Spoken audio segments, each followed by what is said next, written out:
Hello everybody, and welcome to another great video from WorldTVOnDemand.com.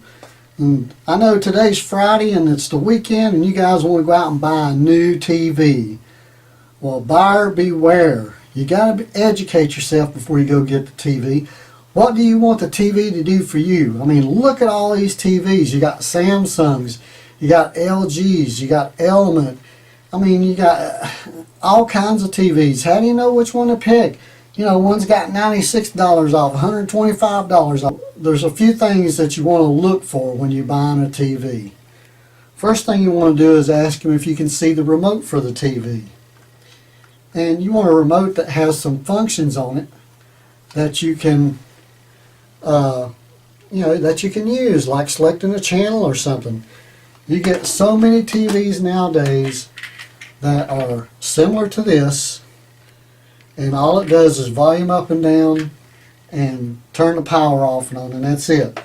So what they expect you to do is when you hook up your satellite or your cable network to it, you'll get a remote that will control their devices. Another thing that you want to consider is when you look at the remotes, make sure that it has a guide button, the TV. And that tells you what's on the TV if you're hooked it up to an antenna. If it don't have a guide button, it's not going to have a TV guide if you hook it up to an antenna and you want to see what's coming on next, or whatever. If it's during a commercial when you flip to the channel and you want to see what you're watching, there's nothing, on this one, there's nothing to click on to see what you're watching. So make sure your remote control of your new TV you're going to buy has a guide button, so it gives you some information about what you're watching and what's coming up next. Here's your inputs. Look at all these inputs behind me. I mean, my goodness. But you know what? Some TVs have no inputs. It comes with one little input to plug a wire into, and it comes with a bar that goes underneath or behind the TV that is separate from your TV, that you plug your inputs into, like your HDMIs and your Coax and your colored plugs here for your RC cables. It's separate. I don't like them that way. I like a TV that has everything here that you can plug in. This particular one has two HDMI, which you're going to need more than that nowadays, because anything you're going to plug into the TV, you want to plug it into HDMI to get the best picture and sound quality. And also make sure you have a coax connection, like that one right there, so you can hook up an outside antenna.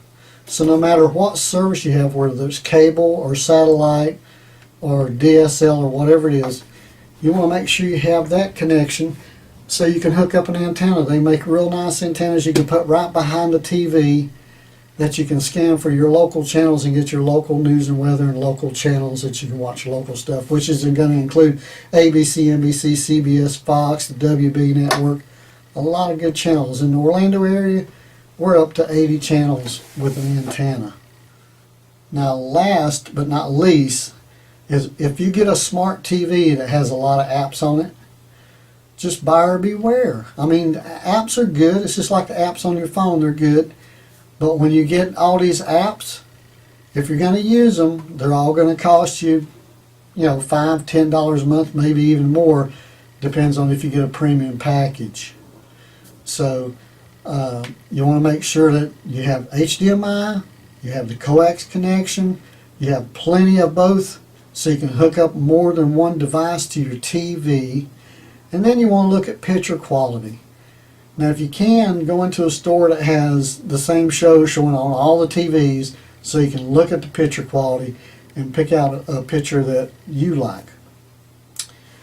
So I hope this video was helpful to you. This is Harold with WorldTVOnDemand.com, and I'll have another video for you soon. Go buy you a TV.